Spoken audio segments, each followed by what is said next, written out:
வணக்கம் எல்லாரும். எல்லாரும் நல்லா இருப்பீங்கன்னு நம்புறேன். நாங்களும் எல்லாரும் சூப்பர். அ நீங்க வந்து யுகேல இருக்கிறீங்க. உங்களுக்கு வந்து ஃபார்ம்கள் ஃபில் பண்றதுக்கு கஷ்டமா இருக்குது. இங்கிலீஷ் வந்து கொஞ்சம் கஷ்டமா இருக்குதுன்னு நினைச்சீங்கன்னு சொல்லி சொன்னா, நான் சொல்ற ஆப்ஸ ஒருக்கா ட்ரை பண்ணுங்க. பட் அதுக்காக இங்கிலீஷ் தெரியலேன்டு நாங்க வந்து ஒரு கில்ட்டியா ஃபீல் பண்ண வேண்டிய அவசியம் எல்லாம் கிடையாது. உண்மையா அது ஒரு மொழி தானே! இப்ப நாங்க தமிழ்ல கதைக்க விட்டோம்னு சொல்லி சொன்னா, மணிக்கணக்கா வடிவா கதைப்போம் இல்லையா? நல்லா அழகா எழுதுவோம். பட் இது ஒரு மொழி தானே! பட் ஆனா நாங்க எந்த நாட்ல இருக்கிறோமோ, அதுக்கேற்ற மாதிரி ஃபார்முகள் ஃபில் பண்றதுக்கோ, கதைக்கிறதுக்கோ எங்களுக்கு உண்மையா தெரிஞ்சிருக்க வேணும் தானே! இப்ப வந்து அந்த ஏஐ டெக்னாலஜி எல்லாம் வந்த பிறகு உண்மையா அதெல்லாம் நல்லா ஈஸியாவே இருக்குது.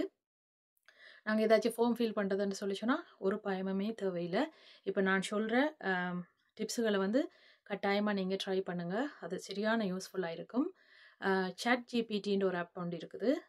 அந்த ஆப்ஸ்ல போயிட்டு, இப்ப உதாரணமா நீங்க வந்து ப்ளூ பேட்ஜ் ஃபில் பண்ண போறீங்கன்னு வைங்க. அந்த ஃபார்ம்ல நீங்க அந்த ChatGPTல போயிட்டு, உங்களுக்கு என்ன ஹெல்ப் வேணுமென்னு அதில சொல்லுங்க. தமிழ்லயும் நீங்க தாராளமா சொல்லலாம். இல்லாட்டி இங்கிலீஷ்லயுமே 2, 3 வார்த்தைகள நீங்க டைப் பண்ணலாம். உதாரணமா, அம் நான் வந்து ப்ளூ பேட்ஜ் ஃபார்ம் வந்து ஃபில் பண்ண போறேன்னு நீங்க சொன்னீங்கன்னு சொல்லி சொன்னா, அது வந்து ஒரு ரிப்ளை ஒன்று தரும். கண்டிப்பா நான் உங்களுக்கு ஹெல்ப் பண்றேன்ண்டு. அதுக்கு பிறகு நீங்க என்ன செய்யுங்க, உங்களோட பிள்ளைகளுடைய என்ன டயக்னோஸோ அத சொல்லுங்க. லைக் உதாரணமா இப்ப ஓட்டிசம் டயக்னோஸ் பண்ணியிருக்குதா?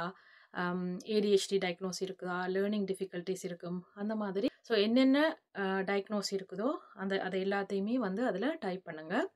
டைப் பண்ணிட்டு சொல்லுங்க. இது எல்லாத்தையும் இன்க்ளூட் பண்ண சொல்லி அதுக்கு ஒரு ரிக்வெஸ்ட் ஒண்ண வைங்க. வச்சுட்டு என்ன செய்யுங்க, ப்ளூ பேட்ஜ் ஃபார்ம் இருக்கு தானே, அந்த ஃபார்முக்கு போங்க. இப்ப எல்லாமே ஆன்லைன்ல தானே செய்ய வேணும். அந்த ஃபார்ம்ல போயிட்டு கூகுள்ல நீங்க சர்ச் பண்ணாலே உங்களுக்கு அந்த ப்ளூ பேட்ஜ் ஃபார்ம் வந்துடும். காப்பி பண்ணுங்க. காப்பி பண்ணிட்டு என்ன பண்ணுங்க, ChatGPTல போயிட்டு அத பேஸ்ட் பண்ணுங்க.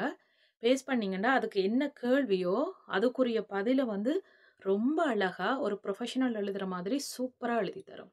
இதுக்காக நீங்க ஃபார்ம்கள கொண்டுட்டு அம் அங்கங்க போறது, ஹெல்ப் கேட்கறது அதெல்லாம் உண்மையா தேவையே இல்ல. ஸ்டில் வந்து உங்களுக்கு ஹெல்ப் தேவைன்னா, மற்றவங்கள்ட்ட கேட்டு அத தாராளமா செய்யுங்க.